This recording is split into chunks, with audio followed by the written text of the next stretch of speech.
Yeah, so I'm doing a show, turning at a show last night, man. And there's this guy. He's like playing classical string, nylon string acoustic guitar, and he's like singing all these songs that are like kind of dark as shit and love songs, and and like finding true love in a dark, gloomy, fucked up world. And then he goes, "Yeah, I want to do a Muppet song." So he does Kermit. And I'm like, fuck yeah. So he's singing Rainbow Connection. And I'm like, lovers and dreamers in me. I'm like, shit. Fuck yeah, this is what I'm alive for. This is what I do shows for. This is why I fucking want to hang out with other artists. Because it's like, this guy is like, fucking, I'm doing Kermit. I mean, I'm surprised he didn't do, he also didn't do It's Not Easy Being Green when all you are is the color of the trees. It's like, fucking Kermit is so metal. Is like probably one of the most based motherfuckers ever. Kermit the Frog. Based. Kermit the Frog is so much the GOAT. And we know that Kermit the Frog is basically Jim Henson or somebody doing Jim Henson doing Kermit. Basically a sock puppet talking and singing. But it's fucking Kermit the Frog. It's not Jim Henson. It's not the Muppets. It's Kermit. And it's like, Kermit rules. Fucking rules. And then there's I Love an Out of Town Piano. And the sax player going, whoever you are, Charlie Parker, please forgive me. And he's like playing one note. And it's like, yeah, okay. I can dig it. And it's like, and the joke, I mean, everyone's in on the joke. That shit goes right over the head when you're like 10.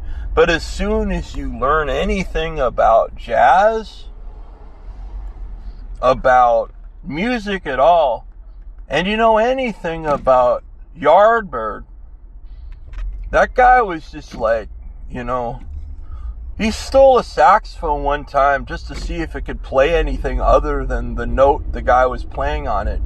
And they were like, he runs off with the saxophone, and they're like ready to fucking murder him.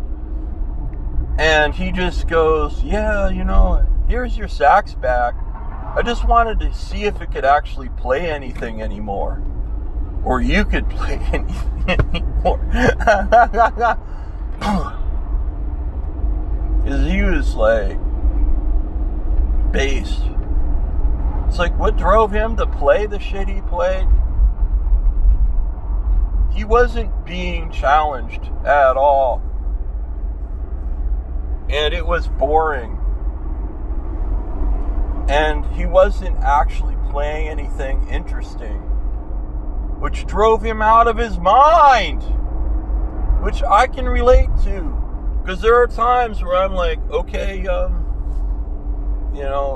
if I have to play Louie Louie one more goddamn time, please shoot me. I'd rather die than hear this shit again.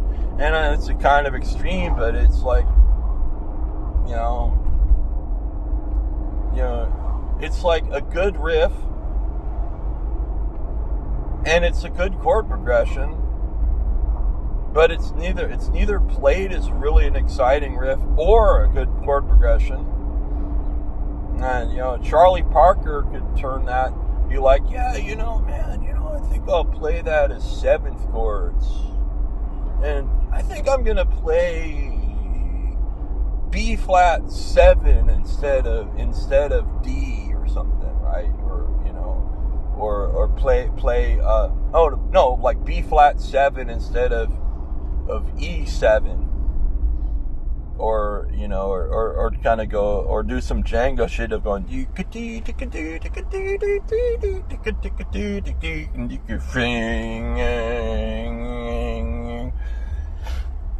know, why not? Fuck it. Or going, yeah, you know, man, I could like, you know, and like fucking just deciding to just, you know, make some shit fit. Make it fit. I mean, I don't know how true it is, but in the movie about him, you know, the singer screaming at him, dude. I mean, she didn't use the word dude. I'm not going to use the racist ass word that she did say, but she's basically saying, dude, what's your damage? What the fuck are you playing under me, man? What the fuck's that shit? You're fucking me up, man. You know, what the fuck? And he's just going,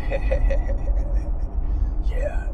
It's like, yeah, I played the, you know, I'm like, you know, you're sitting there going, yeah, I played a dominant 9 chord in a completely different key. Because it worked. It's like, we're already playing at 3 keys. Yeah, let's make it 13. Let's make it all the keys. Let's just play in all the keys all at the same time.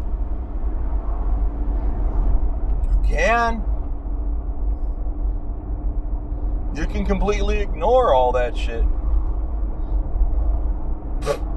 Cycle of fifths. Fuck that shit.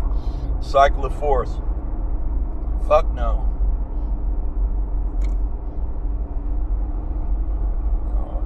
I was talking earlier about, yeah, you know, Charlie Parker's like, I think I'm gonna write a 12-bar jazz blues in major 7 chords.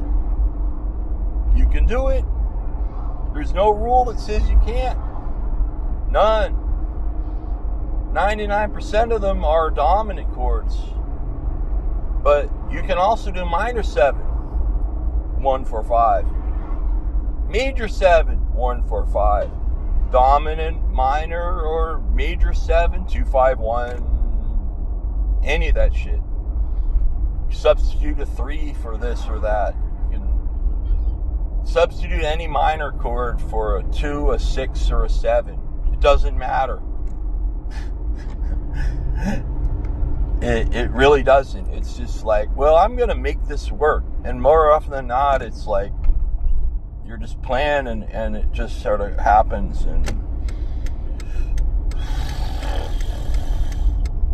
wait, this is going to work. I'm going to make it work.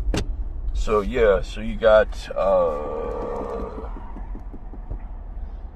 And it's like, and stuff sounds cool that doesn't make any sense. I write stuff all the time that I can't even figure out what key I'm playing in. And then I just decide I don't really care anyway. What key is it? I don't know, it's these chords. Why these chords? Well, they sound kind of nice. What key are you playing in? I don't have any idea, but they sound nice. They sound pretty. There are notes within the chord that go with notes to the next chord over that just sound groovy. You know, well, I guess technically it could be called upper or lower neighbor tones or upper or lower passing tones or any of that other bullshit, but it just really is a matter of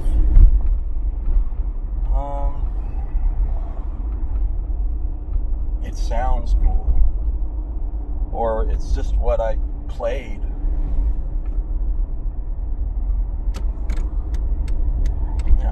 It's like, yeah, I've deliberately done things where the chords are,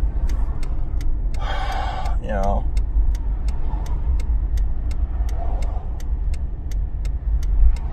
it's like maybe, you know, I'll like borrow from different keys next to each other and do some kind of passing chord that's kind of like a Beatles use of chordage, or yeah.